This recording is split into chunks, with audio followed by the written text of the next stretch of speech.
With everything going on in the world, we're living in a society where the rich and the financially educated keep becoming richer while the middle class is getting wiped out because the middle class is becoming poor, and now this new poor and the old poor are just becoming poorer. What's up everybody, I am Jaspreet Singh from theMinorityMindset.com, where money minds rethink rich. If you really want to understand why the middle class is getting wiped out and why poor people and the people who are not financially educated are going to continue to become poorer, we got to take a step back and really understand what causes poorness and poverty to begin with. Now, I know that's a super deep question, and we have systemic issues, and we have political issues, and we have geographic issues.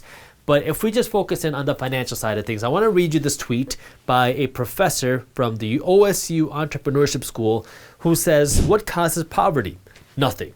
It is the original state, the default and starting point. The real question is, what causes prosperity?" That's an interesting take on things, and it's essentially saying that we're all born flat, zero, with nothing. We're all born poor. But how come some people become wealthy while other people don't? Nobody is born a millionaire, as in creating millions of dollars of value. Sure, maybe you have rich parents who give you a trust fund, and as soon as you're born, you're worth millions of dollars because your parents are rich.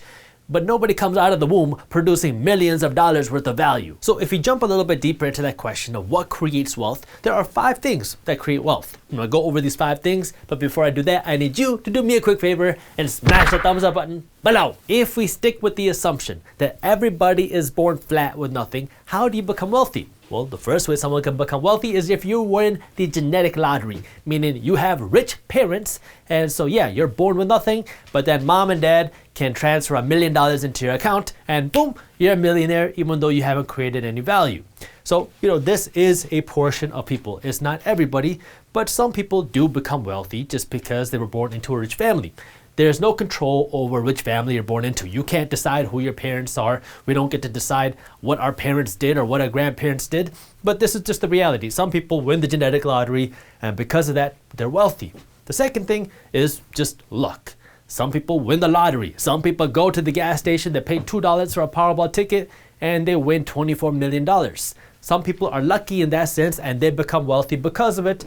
And there's a lot of different kind of layers of luck, because even beyond just winning the lottery, if you live in a first world country and you can speak and understand what I'm saying, and you have access to the internet, you have access to running water, you have access to shelter, you don't got to worry about bombs flying over your head, that's also another form of luck. And so there's a whole bunch of different layers of luck, but people can become wealthy just because of luck if you go out and you go to the casino, or if you go out and win the lottery, and these things could put millions of dollars in your lap. Now again, is that likely? No, but it is possible, and some people become wealthy because of luck. Third is hard work. This one works most effectively when you couple it with number 5, financial education, but some people are going to work 2 or 3 jobs and they're gonna bust their butt, and they're not gonna spend any money, and they're gonna work really hard to make as much money as possible. That way they can become wealthy, and they're gonna take all of the extra money that they have and invest it. That's why some people can work minimum wage jobs and retire very wealthy, while other people retire broke, because some people are willing to put in a crazy sacrifice for decades in their lives where they are living off of very little, and they're investing every penny that they can because they want to become wealthy, and they're busting their butt, not getting any sleep, working very hard to become wealthy. Now again, if you have the right financial education, it becomes much easier, but some people do become wealthy just because of the efforts that they put in. It is very hard to become wealthy just because of your labor and your efforts, but some people do that. The fourth way, and probably the most common way that people become wealthy, is again a combination of 4 and 5, but it goes into education. Now I'm speaking more of kind of like your traditional education, where now you go and become a doctor, you go and become an attorney, an accountant, you earn this really high salary, and if you have the right financial education, then now you're going to use this high salary as a tool where now you have a lot of money that you can invest and save. That way you can become wealthy, and that's why a lot of people say that education is the route out of poverty. But if you don't have education with financial education, then education can just put you into a deep spiral of debt, because now you go out and become a doctor and you have $200,000 worth of student loans. And as soon as you start making this doctor salary, if you start enjoying this doctor lifestyle with the nice cars and the nice vacations and the nice clothing, then you could be broke for the rest of your life. So again, this is why number 5 is really important with number 4, just like it's important with number 3. And if you want to keep your money here and here, you got to have financial education as well. But you can become wealthy if you have good education, because that can help you make a better salary. And if you have a better salary and you know how to do with your money, then you can become wealthy. You don't need a doctor's salary to become wealthy. If you're working hard at your job and you have financial education, you can become wealthy. You just got to understand number 5, which is the 5th way that you can become wealthy, which is really a part of 3 and 4. But it's using your money as a tool instead of just spending all of the money you get. Because the whole idea of financial education is understanding how to use your money instead of just making money and then wondering where all your money went. Because at the end of the day, it doesn't matter how much money you make. It doesn't matter if you're born a millionaire. It doesn't matter if you win $1 million. It doesn't matter if you make a lot of money because you work a lot of jobs. And it doesn't matter if you're a doctor. If you don't have the right financial education, it doesn't matter. You're not going to be able to keep your wealth because you don't know what to do with the money you make. So at the core, it doesn't really matter how much money you make.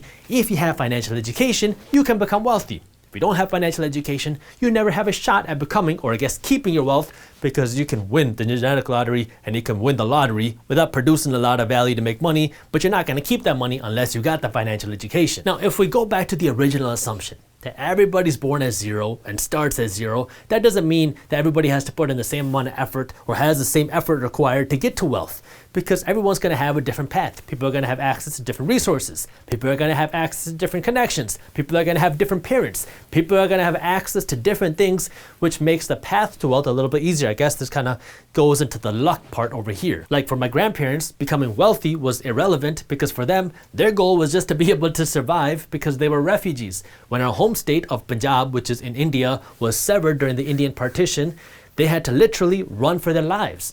And so my grandfather had a sword, and that's what he used to protect himself during this migration. And he saw his own family members get killed right in front of him. So for him, there was no inclination or really stress or work to become wealthy. It was just being able to survive because he lost everything. He lost his family, he lost his home, he lost his land.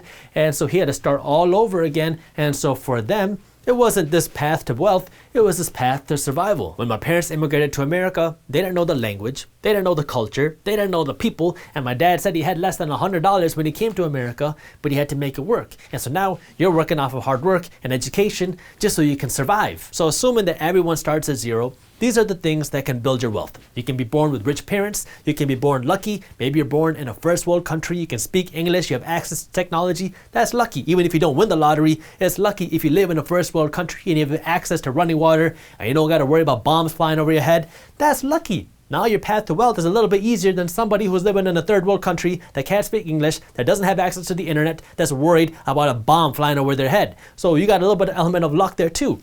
Your hard work, your education, your financial education. These are the things that can help you become wealthy, and the things that kind of destroy wealth are now especially lack of financial education. This is one of the most prominent things that you see happen in first world countries, because now you have so much money and you have so much access to credit and everybody has all these nice things. So what do? Well, you use tomorrow's income to finance today's lifestyle with debt. And now you're living paycheck to paycheck because you're financing everything. You have a brand new car that you financed. You have new AirPods. You have Lululemon leggings. You have $20,000 worth of credit card debt. You have $60,000 worth of student loans just because you think this is normal, because everybody else keeps spending money and has all these nice things. So you think you should do it too, and you don't understand the real cost of this, and you don't understand how you can use your money the right way. Now, of course, even in first world countries, there are other things that can destroy your opportunity to become wealthy, like having a poor mindset. If you don't have a good mindset, you have just destroyed all chance that you had to become wealthy unless you win here or here.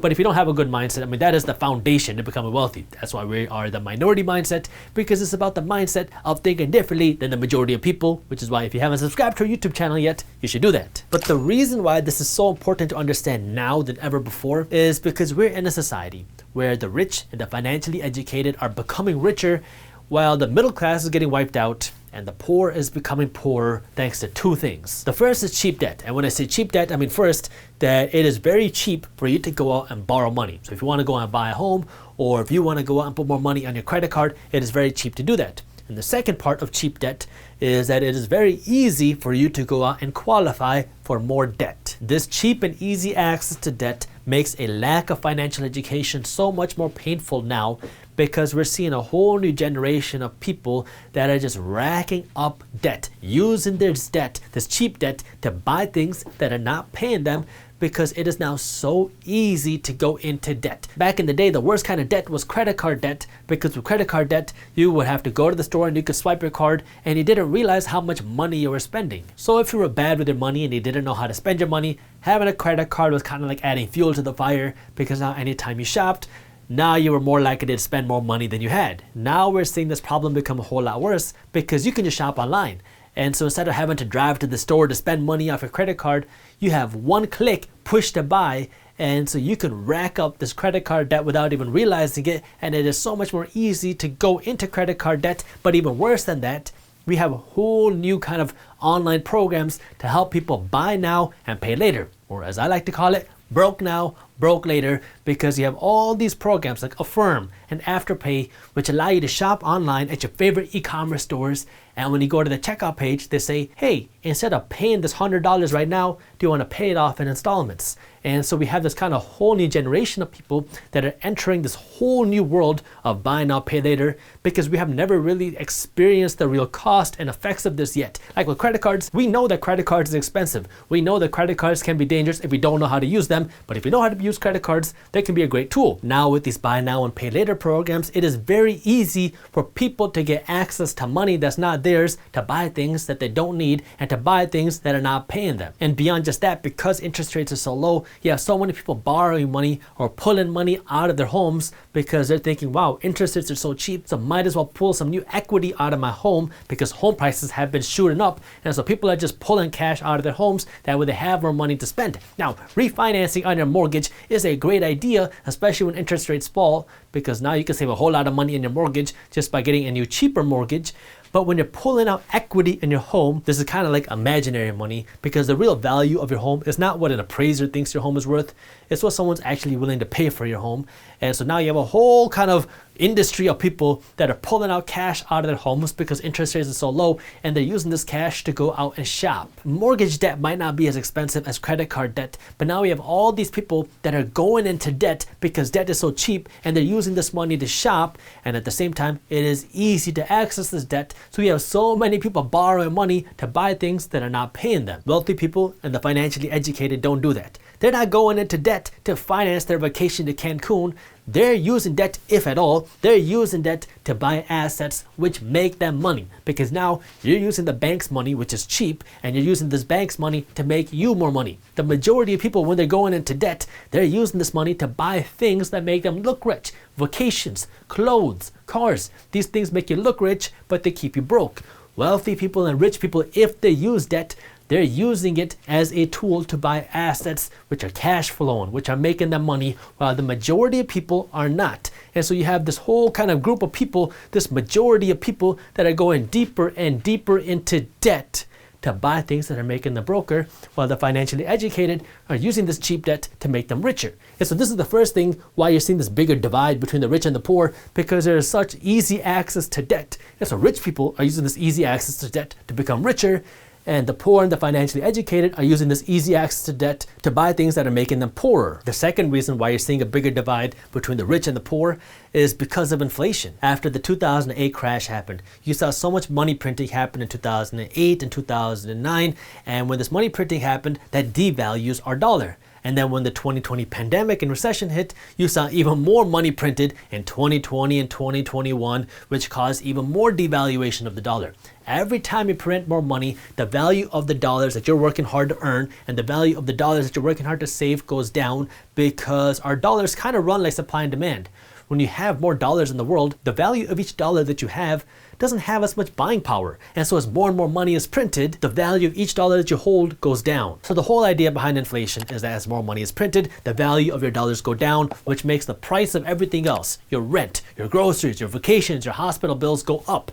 And it's kind of funny and sad at the same time, because the Federal Reserve Bank comes out and they say that inflation is not that bad, and so they're working to increase inflation, while at the same time we have a whole generation of people that can't even afford their housing payments. Sure, maybe on your projections and your inflation charts, inflation might not look so bad, but if you look at reality, not just in theory, but reality, the real life that people are living, people cannot afford their cost of living because housing prices keep going up and your groceries keep going up while wages don't keep up. And so we have a whole generation of people that are really struggling to survive financially because we have the cost of living going up, we have the standard of living going up with wages that are not going up, and we don't have any financial education because none of us go to school learning about how to manage our money. None of us go to school learning about how to invest or how to build our wealth. But if we did, then a lot of people probably would be using their money very differently. Because if people understood about how money worked, if people understood about how inflation worked, if people understood about how debt worked,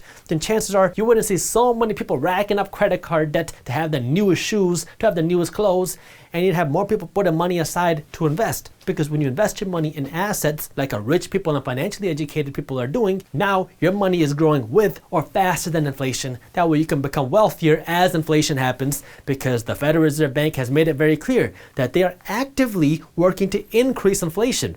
As they increase inflation, who pays the price? The poor and the middle class. Well, the middle class is getting wiped out, but the poor are the people that pay the price because now your rent goes even higher, your groceries go even higher, your vacation costs go even higher, and your wages may or may not keep up. And so the poor are paying the price because it's kind of like a hidden tax. The cost of everything goes up, but you don't have enough dollars to pay for everything, while the financially educated are benefiting because now if you own the assets, the price of your assets and your investments are going up with or faster than inflation. And so this is where financial education becomes so important, because if you understand this, you can use your money as a tool to make you wealthier. If you don't understand this, well, now you're just a pawn in the game that's making everybody else rich. Cheap and easy access to debt with rising inflation is not a good combination for the majority of people because we lack this financial education in our society. It is becoming so important because these things are going to continue to get worse.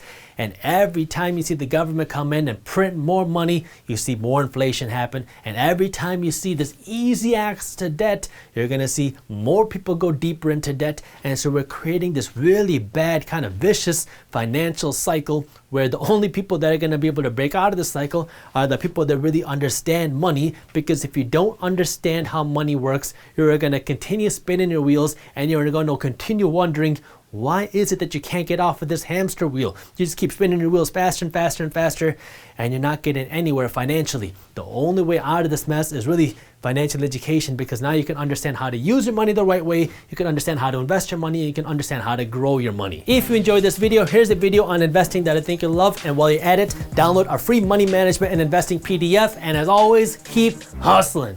So if you really want to become wealthy, you got to understand that. And you got to stop hating people for becoming wealthy and understand the game and win at the game. Now, if you don't like the system, then what you should do is become wealthy and then use your wealth to give back and help other people.